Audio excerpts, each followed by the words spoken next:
An entire world is ready for you to start your career teaching the path to wellness. Mastering the science of mindfulness. And the art of coaching. To help clients achieve mental, emotional, and physical betterment of life. Through movement, nutrition, recovery, and regeneration. Because impacting one person impacts a family. Impacting a family impacts a community. And impacting a community impacts the world. Become an NASM certified wellness coach.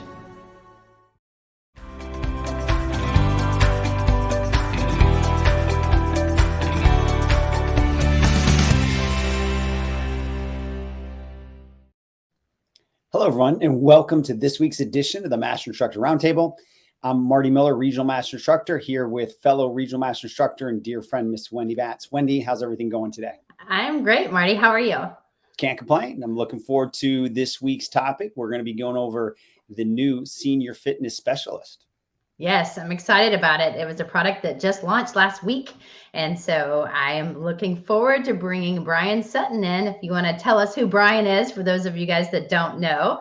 I mean, I think everyone knows Brian, but just in case. They should. They should by now, absolutely. So Brian is the NASM Senior Content Development and Production Manager. So we're lucky to have him here because he, really spent a lot of time on this product. He's the expert, so we can dig in and ask him a lot of great questions. Yes. Brian, thank you for being here. Hi, gang. Thank you for having me. This is fun. You say that every time, and one of these times, are you going to say, you know what, I'm really not happy to be here? Or? I'm over it, right? Like, get me off camera. No, these are always fun. So I love interacting with you guys in the audience. So this is great. This is so fun for me.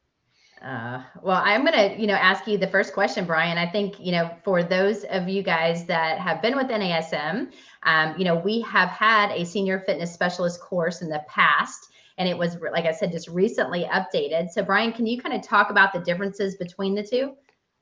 Sure. Yeah. So the original Senior Fitness, it came out about 10 years ago. And so it was in need of a much needed facelift. We really wanted to update the science, improve the features in the program. Our overall goal was really just to improve the learning and help our trainers work with active older adults and the unique considerations when working with this population. So we just felt it was much needed and honestly a little bit overdue to update the program. Obviously, we know that the active older adult population continues to grow, and we really just want to provide the best service we can to our professionals so they can then obviously go out and have an impactful experience with their clients. So we just really want to do our best to update the program based on what's going on in 2022. Well, Brian, can you dig in a little deeper on maybe just a few of the specific differences that, people that may have taken it 5, 7, 8 years ago, so this way they understand why it would still be beneficial for them to jump in and look at the new content? Yeah, we made a lot of significant updates to the program. Number one, just the depth, breadth, and detail of the content has been expanded immensely. So it was originally about 100 pages worth of content. We about tripled it. And we went a deep dive into a lot of different topic areas, whether it's the biology of aging and what happens to the human body as we age. And, I'm, I guess, a middle-aged man at this point, so I get it. I am actually experiencing some of these things myself. So we talk a lot about the biology of aging, the differences between chronological aging and biological aging, because that's a real significant thing that I think everybody should know about. We do deep dives in the psychology of aging and what happens as we age, from our brain to our emotions. And then a lot of new exercise programming guidelines based on the latest science. So whether we're talking flexibility training, core training, balance training, resistance training, cardio training, we talk a lot about new guidelines and how to implement different forms of exercise for our clients. The nutrition chapter has been expanded quite a bit. to talk about the unique nutritional needs for active older adults. The business development, where we're talking about sales and marketing and really how to get yourself out there as a senior fitness specialist and attract new clients. That chapter was also expanded. So we did quite a bit. Oh, and then fitness assessments, how to properly assess an older adult. And we have a lot of new fun, validated fitness assessments in the program as well. Awesome. Thank you for that. Yes, and again, selfishly, I love this new course. I was actually a part of the program design component and building some of the workouts, and so one of the things that I loved mostly about the updated content too, and you keep saying it over and over, is that we're no longer calling it just seniors. I mean, yes, it is a senior fitness specialist course, but I think that says a lot, Brian, about now instead of calling them the elderly or seniors, we're talking about active older adults in the population. And I think to me that means a lot, because I have got clients that are in in their 80s that are out still running and doing things. My 83-year-old aunt takes dance classes and stuff like that. So when you think senior, you think basically you're 1 foot out the door already, which is, like I thought that was an awesome change for sure. Yeah, and that's something that we really wanted to address in this program. And I mentioned it before, the difference between chronological aging versus biological aging. So chronological aging is just the number. I'm 65 years old. Well, there's just like with any client you work with, but particularly with older adults, someone can be in their senior years, for lack of a better term, and they could be extremely fit and been participating in exercise their whole lives. Or you could have somebody the exact same chronological age who's deconditioned, maybe they have comorbidities, and never exercised a day in their life. And so there's a big difference between someone who's physically active at 65 or 70 or 80 versus someone those ages who have never done anything, have a lot of different ailments or chronic issues, underlying conditions. So we really wanted to bring that to light, that just because someone's a certain age chronologically, that has very little impact on how they are biologically. And so we wanted to address that and show that if you're working with active older adults, they come in all shapes, sizes, forms, fitness levels, goals and ambitions. And so we really wanted to bring a lot of that to light and really expose our fitness professionals to what that means. Awesome. And I know I can speak for both of us. Wendy and I, have always had our athletes, but we've also had, I'll call them our aging athletes as well. So we have a sweet spot here for this population. So, for the audience that might be newer to this, and you mentioned it in the question I'd asked you earlier about what was different, but can you talk about, what somebody can do once they complete the NASM Senior Fitness Specialist? Like, how does that help advance their career, or what have you seen going through and developing this course? Yeah, so it's a specialist for a reason. So now you get to really specialize in working with a specific type of population. I think of it no different than if someone is going to go through our performance enhancement specialist or our PES program, right? That's all. That course is dedicated towards teaching athletes and how to improve athletic performance. Well, this is a specialist course working with active older adults. And so there are unique assessments, exercise protocols, nutrition guidelines for that population, whether they're apparently healthy or whether they may have a comorbidity or unique psychological concerns. For example, some active older adults have a thing called kinesiophobia, which is basically the fear of movement, because they're afraid of falling, they're afraid of getting injured, and so they choose a sedentary lifestyle. So we talk about things like that, and what are some rapport building strategies, what are some communication strategies, goal setting, progressions of exercises. So we do teach new exercises in this program for individuals that maybe are starting off from a more deconditioned state. Maybe they've been sedentary for the last 20, 30 years because maybe they were active when they were young and now they're just not active anymore. So we talk a lot about the unique considerations for seniors. And some of that just goes back to the fitness assessments. So we teach some of our standard fitness assessments, pre-participation health screening, the PARQ Plus, and how to identify if they're ready for exercise. But then we go into more specifics. One thing that we teach is the senior fitness test.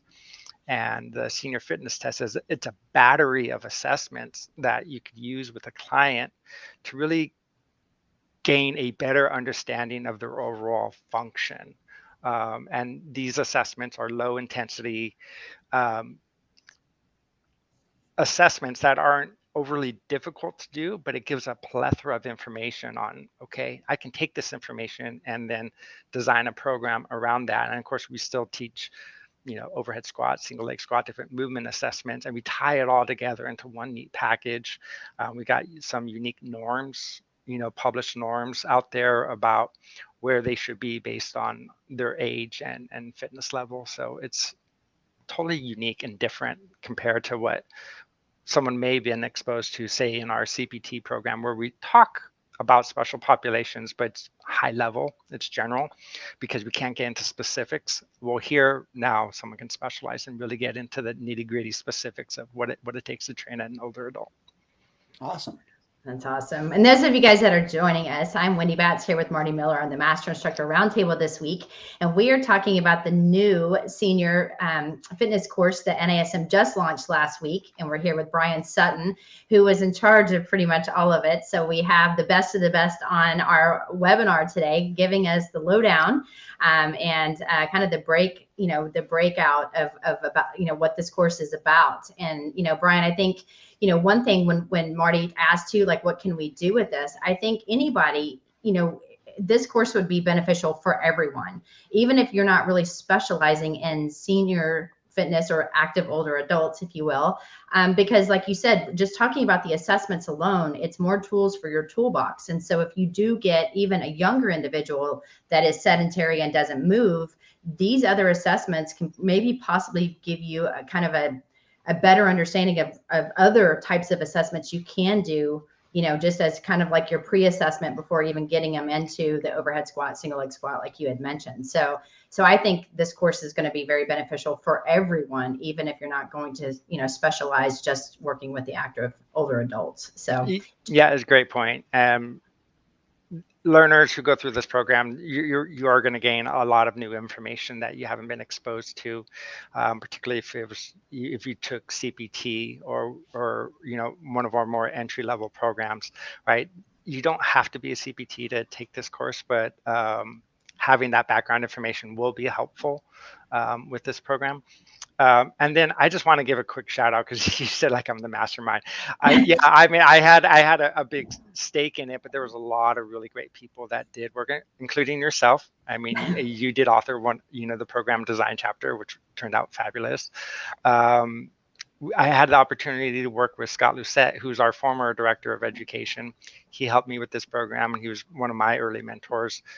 Andrew Payne, who's on my team as an instructional designer, did a great job. And then, of course, all the authors. We had, 11 authors and several different peer reviewers, including Scott Lucette and Andrew Payne and myself, that helped peer review the content. So overall, it turned out to be a really wonderful collaborative process with some of the brightest minds that work in the field of geriatrics. And so it's been fabulous to work with a unique, diverse group of researchers and specialists in the area of active older adult fitness. It was a lot of fun. Awesome. Well, Brian, you mentioned that somebody could take this before their CPT, but for, a big part of our population here with NASM will be CPTs, and then they're looking for their next credential. So if they choose the senior fitness specialist, how many CEUs is this course worth? Because you did mention that there's a lot more content this time out. Yeah, so it's worth 1.5 CEUs. So we're estimating it's about 15 hours worth of work. So you're almost there you need 1.9 CEUs plus 0.1 from your CPR AED certification to recertify. So if you take the senior fitness specialist, you're almost there. You're almost to that 2.0 necessary to recertify. So it's definitely worthy of a specialization rather than a continuing education course because of all the information that's in it. Excellent. So Brian, to kind of piggyback off of what Marty just said, I have gone through the senior fitness content, and this was right when it came out 10 years ago. Mm-hmm. And so, if someone has gone through it and they decide that they want to go through it again, what's that process? I mean, is it, do they, like we're upgrading, right? So can you kind of talk about if somebody wants to take this course, should they just sign up? Can they, just get the upgraded stuff? Yeah. So if someone purchased the older version of SFS, what they would need to do is call NASM directly to get the discount for upgrading into the course. And what it is it's a significant discount. So basically whatever the original version, what that price was, let's say it was $179. I don't quite remember, and then now we have a new price because the course is obviously bigger and better and expanded. That original price that you use for the original SFS, that's taken off the new price, so they discount it. It's almost like it's half off for anyone who wants to upgrade. But you would need to phone in to NASM directly, and then they can look at your account, see how much you spent to purchase the original program, and they'll then discount that from the cost of the course. And you can go ahead and retake the program, retake the exam, and earn 1.5 CEUs. Even if you took the original SFS, you can still have the opportunity to earn 1.5 CEUs. Woohoo! That's excellent. Who doesn't love a good discount, Right? Yeah, exactly. for sure. Exactly. So speaking of taking the exam, how long does somebody have to complete the course once they register? It's 1 year. So 365 days from the date you purchase the course. You get 1 year to complete the exam. And that's pretty standard across a lot of our programs. So CES, PES, Certified Nutrition Coach, Sports Nutrition Coach, we give our learners 1 year to go ahead and complete the material, which should be more than enough time to get through the content. Awesome. Thanks for that. And those of you guys that are joining Marty, Miller, and I on the Master Instructor Roundtable this week, we're here with Brian Sutton talking about the senior fitness course and the updates that NASM has done. And like I said, we just launched it last week. Super, super excited about this course because I think it offers some amazing new changes and information, as Brian has so kindly talked about. And we did have some amazing authors. And so to your point, Brian, I know you don't like to take all the credit, but you should take a big part of it because you are amazing when you design these courses. And we obviously, love that you're behind the scenes getting it done. But, when we talk about these courses and you said it's, we have a year to take it. And, you've talked about the different changes in the content. Once someone passes, then, because it's a specialization, and I know sometimes it gets, people get confused about a certification versus a specialization. So do they need to, renew this qualification or specialization, or can you kind of talk us through that process? Sure. So with our specialization programs, there is no recertification process. So the good news is once you have it for life. So once you complete the senior fitness program, you don't have to retake the test or earn additional continuing education units to recertify. So it's a one-time deal, but you do gain access to the materials for 5 years. So you could always revisit the material if you wanted to freshen up on some of the content. It'll be there in your platform. But yeah, once you pass that test, you're good to go. Very nice. So last question we have probably on the exam side is, how is it administered? Is it something that I just take home virtually? Is it something that I have to do proctored like the CPT? For everybody, it's a at-home test. For you, Marty, I think we'd have to proctor it, but that's why I asked, because yeah, no, it's just it's an at-home. multiple choice exams, 100 questions. The individual gets 90 minutes to complete the exam, and it's 70% or better to pass. And the individual gets 3 attempts. So it's not a high stakes proctored exam like with CPT where someone's watching you the whole time. You can take it from the comfort of your home when you're ready. And it's a 100-question multiple choice exam. And I have a feeling I know what Wendy's next question is going to be.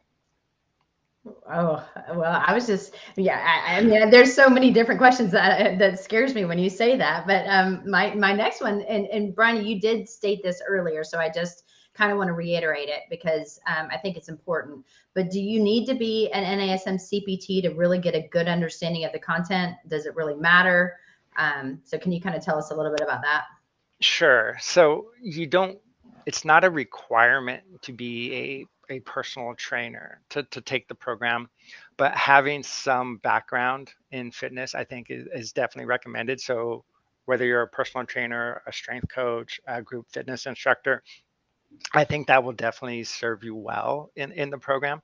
We do a deep dive into the physiology of aging, what happens to your nervous system, loss of hearing, loss of sight, loss of balance and proprioception. We talk about what happens to your skeletal system, your muscular system, your cardiorespiratory system, and even your endocrine hormones, how all that changes as we get older.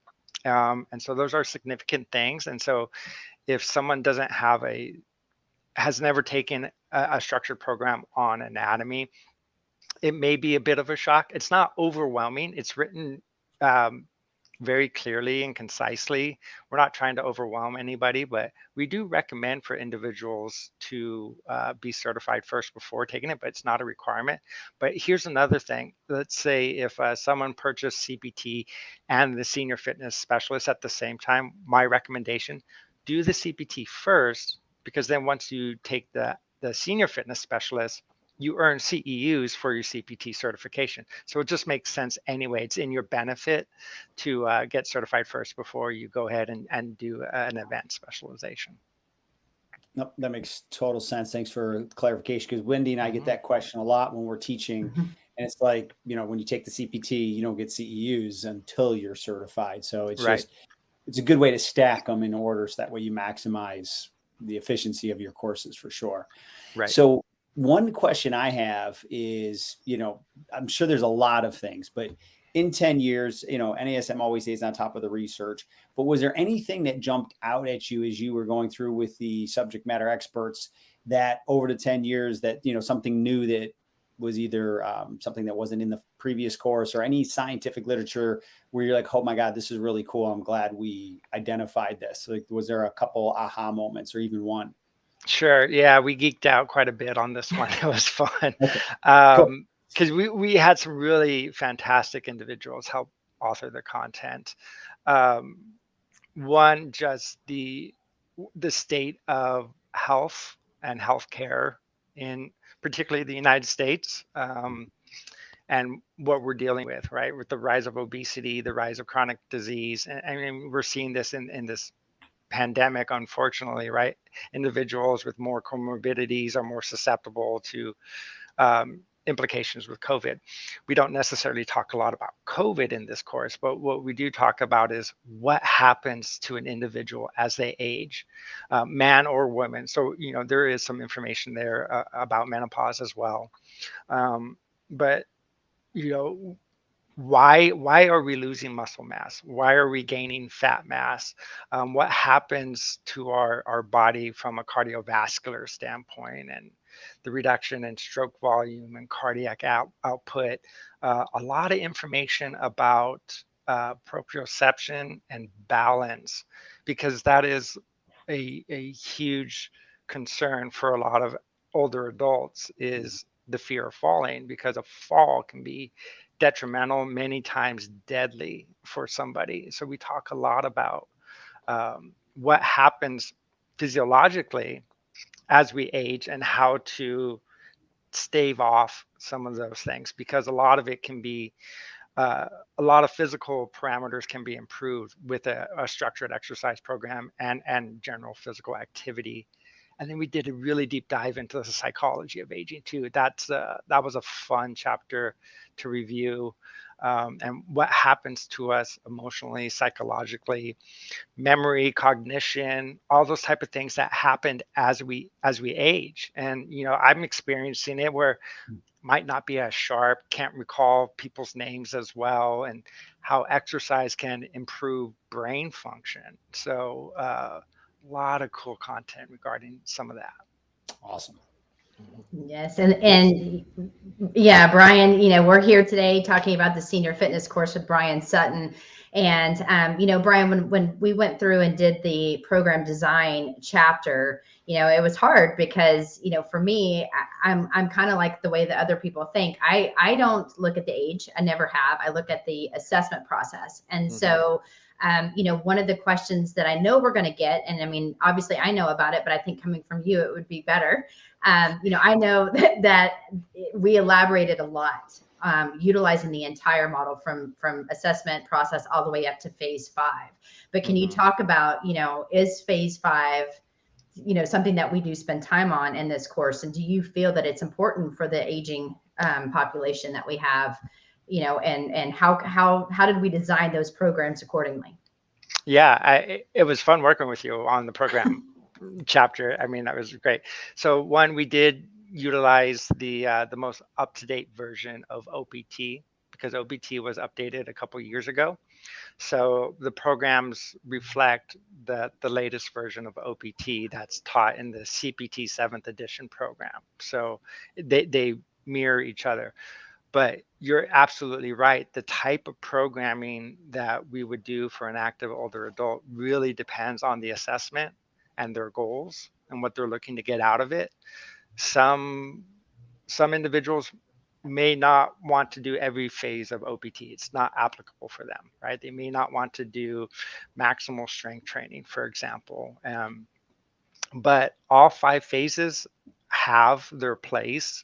And power is certainly one of them. And we can just give the analogy. I know like you guys have given this a lot in past workshops and talks. Like, for example, if I trip and I need to catch myself before I fall down, right? And I have to react and forcefully produce muscular force to catch myself. That's a form of power. So we really do need to train our active older adults how to generate force quickly. But you got to build them up to that point. So we do talk about the importance of fundamental movement patterns, improving balance and stability, mobility, muscular endurance, strength, and then obviously putting it all together with some power programming. So all 5 phases are addressed in this, and we really wanted to teach the fitness professional how to use OPT and design specialized programs for active older adults using OPT, because OPT is a fantastic model and it can be used for any population, but we want to provide specifics. And you did a wonderful job providing specifics on how I would take an active older adult through the model based on their unique goals and situation. Yeah, and I do want to tell everyone too, if you guys get this course, I mean, like I said, the content is updated, it's phenomenal, but there's also a program design guide. And I think that was one of the things, Brian, that I loved with this too, is because, those of us that are new training different types of population, having some examples and true examples on like, here are 3 for phase 1 and phase 2 and phase 3, and how we go from super regress to something that's a little more progress, still staying within that specific phase, just like we do with everyone that we train utilizing the OPT model. So I thought that was a phenomenal, I know we had something like that in the past, but I think the update and the way those programs were designed, I think it's going to be super helpful. I agree. It's always nice to see examples, right? And then you could always tweak an example for your particular client. But having those examples, like here's what a phase 1 workout could look like for an apparently healthy active older adult. And then here's a couple extra programs to see how they progress over time and get more challenging, right? We do teach a lot of new exercises in this course, particularly for deconditioned older adults. So if someone can't do a traditional squat, well, how could they do that holding a sturdy object, maybe like a chair or a bench or a machine?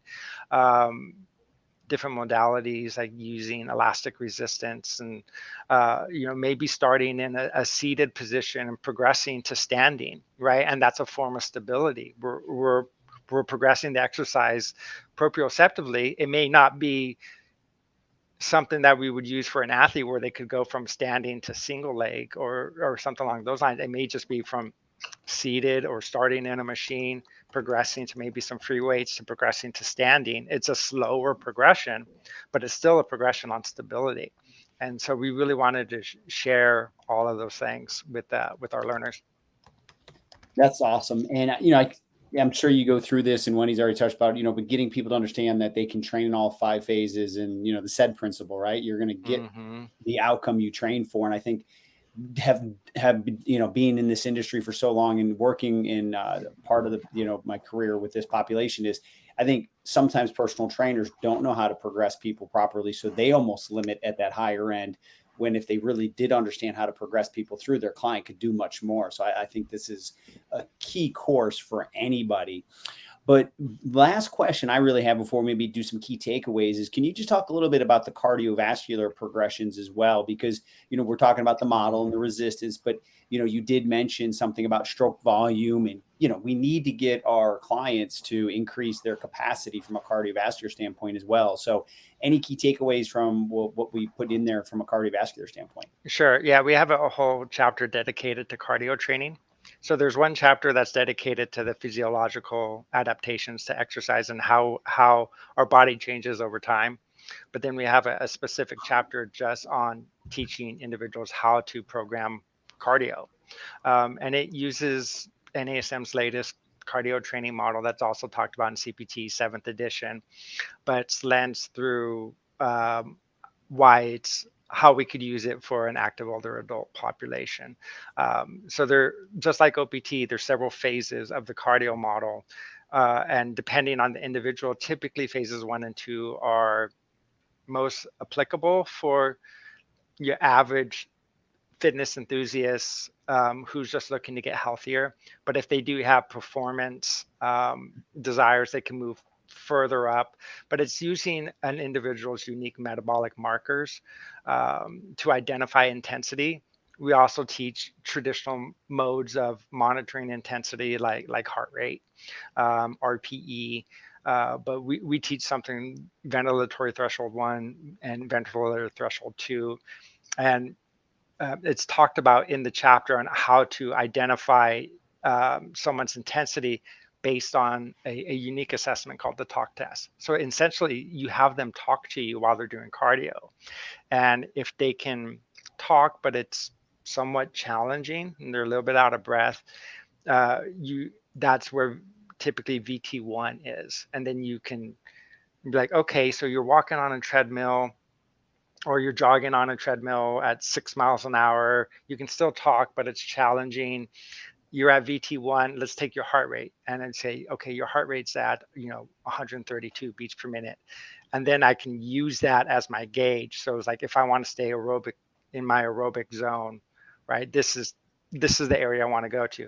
But if I progress to higher intensities, maybe I increase the incline or I increase the speed, where I get to the point where they're really having a difficult time talking. Now I reach VT2, where their body has shifted to more anaerobically to produce fuel for the exercise. And so if the client is ready for that type of exercise and wants to progress to more intense levels of cardio, you can do that. But the cardio training model, it's very specific, using a person's own metabolic markers. And why that's important is because in the past we've used prediction equations. There was years ago, 20 years ago, is 220 minus age, which is completely debunked because we know that age is not a very valid method of measuring where someone is. Because again, like I said, there's a difference between chronological aging and biological aging. So instead of using a mathematical formula that can have a wide range of standard deviations, we use the talk tests and really figure out where are they at. And when they reach VT1, let's measure their heart rate at that point. And then that's a more precise method of measuring intensity rather than a mathematical formula that can be inaccurate.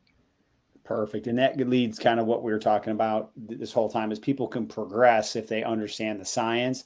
And especially with this senior population, there's no reason to regulate them and maybe let them kind of not think that they're capable. But when we can apply the science and a system between program design and the assessments and now cardio, I think a lot of their fitness goals could open up much higher than they probably thought about when they started a program. Yeah, it's so true. And I mean, you guys know probably better than any of us because of the number of people you train from all various backgrounds. But obviously, someone who's deconditioned and they start an exercise program, they adapt to exercise much faster than someone who's been exercising for a long time, right? It's that rate of diminishing returns, right? I'm already fit. And so how much more do I have to do to get, a slight increase in fitness? Someone who's deconditioned or sedentary, as soon as they start an exercise program, they start to adapt pretty darn quickly with strength and their cardio fitness. And so we just want to provide a systematic, progressive approach. We don't want people to start at level 9 and 10 and then they get injured and hurt or burnt out and quit. But we don't want to make it too easy. So it's like, okay, how do we do it systematically and progressively where there's small wins at each stage with each exercise session? Because at the end of the day, that's going to increase adherence and have them come back for you because they're going to see improvements from week to week. Absolutely. Great. And I think that's actually kind of like a good marketing for yourself if that's kind of, the avenue that you want to go down. Because I know for myself, I do have some definitely active and they are older adults, but they play golf every single day. They walk 3 to 5 miles every day. They play with their grandkids. They're out, they're about, and I'm talking anywhere from 70 to 78. Where, when you think, oh, you're a senior at 65, you get your senior citizen discount, and that just means you're old. I think the way that we've talked about it, I mean, nobody wants to have their kids take care of them when they get older. They want to be able to be very independent. And I think independence is a way to really market to the older population because everybody wants to be independent. They still want to drive. They still want to be able to go to the grocery store and go to the bathroom on their own. And so it's like, how do we as fitness professionals continue to allow that to happen? And as you said, Brian, very systematically, safely, that's always first is safety and choosing the right exercises to allow them to do that, for many, many years past what they thought. You nailed it. I actually had a conversation with a gentleman, probably about a year ago. I was camping with my family, and there was this gentleman out there working the campsite. And he was in his mid 80s, and he looked fantastic. And he was picking up heavy pieces of wood and machinery, and he was doing his thing. And I'm just like, "What's your secret? Like, you look fantastic." And he goes, "Well, all my friends, when they retired, they sat in a lazy boy and then they died. And it's like, I don't want that to happen to me. So I have to stay active." And that's really shows the importance of physical activity and exercise is that these things, yes, we're not going to be the same person we were in our 20s, but there are so many benefits to exercise and physical activity that it doesn't mean as soon as I turn 65 or 70 that I can't still enjoy life and be independent. And nutrition and exercise plays a key role in all that. And then, of course, it also helps reduce the number of medications that someone may have to take depending on their health status, their mental acuity, how they manage their self-perception, their self-efficacy. It helps stave off Alzheimer's and dementia. There's so many benefits of exercise. And just because we're getting older, it doesn't mean it's a death sentence. Not to sound harsh, but you know what I'm trying to say is just like, yeah, we can even if someone who is older and has been sedentary for a long time, you can make a tremendous impact on their lives by just doing a little bit of exercise. Huge improvement of quality of life too. So for sure. Yeah, activities of daily living. If I needed to clean the house or whatever it may be, go dancing with my wife, I could still do those things. Exactly. Yeah. And enjoy them, right? And not be afraid of them.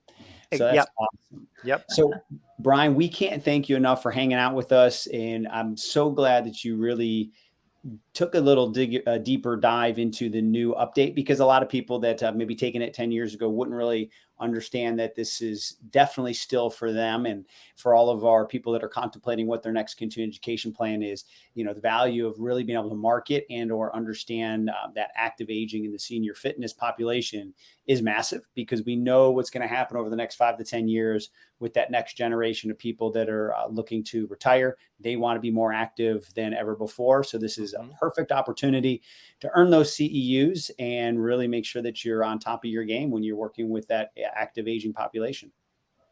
Yeah, thank you. I mean, it was a wonderful time working on this program. One other thing I wanted to bring up is Wendy did a wonderful job introducing corrective exercise into the course as well. So not only did we talk about the 5 phases of the OPT model, we also introduced corrective exercise and how that can be beneficial for active older adults. And then unique considerations when we're doing things like foam rolling or balance training and activation work for active older adults. So we can really, it takes the whole model, so corrective exercise plus OPT, and packages it into one program design chapter, which is fantastic. Awesome. Great job, Wendy. You know me, it's all about corrective exercise. Where it all begins, right? Well, you got to move well in order to perform well. You And we have move well said to that move often, from right? day one. That's right. That's so Brian, it. I mean, I know that we've taken up a lot of your time, but I mean, are there any like key takeaways other than this is a course for you? I mean, that seems to be like a number one thing, but is there anything you want to leave our audience with? Well, the one thing I would want to say is don't shy away from training active older adults. They're a wonderful population to work with. And because of the demographics, there are more and more active older adults looking for personal training. So if you wanted to specialize in active older adults or just add active older adults into your current client base, do it. I mean, they're wonderful people to work with, and I've had the opportunity to train many older adults myself. Or, earlier in my career, I don't train much anymore, but it's a booming market. And so if you really do want to expand your reach and increase your book of business, think about adding active older adults to your current client base, and I think you'll reap many benefits from it. And one thing to piggyback off of that, I am definitely going to second that with this is an awesome population to work with. They're fun. The stories that they can tell you, phenomenal. They have a lot of flexibility in their timing and that they can come. And usually they have money. So, the financial isn't an issue, dealing with, family obligations and timing of picking kids up and doing this and that. They have just a lot more flexibility. And when they commit, they commit. And so I think, I'm 100%, I'm going to back that and say, you got that right. Totally agree. Yeah. I concur. So awesome. Well, everybody that joined us today, thank you so much for checking us out and learning more about the new senior fitness specialist with our senior content development production manager, Brian Sutton. And as always, Wendy and I thank you so much. And we look forward to seeing you on the next Master Instructor Roundtable.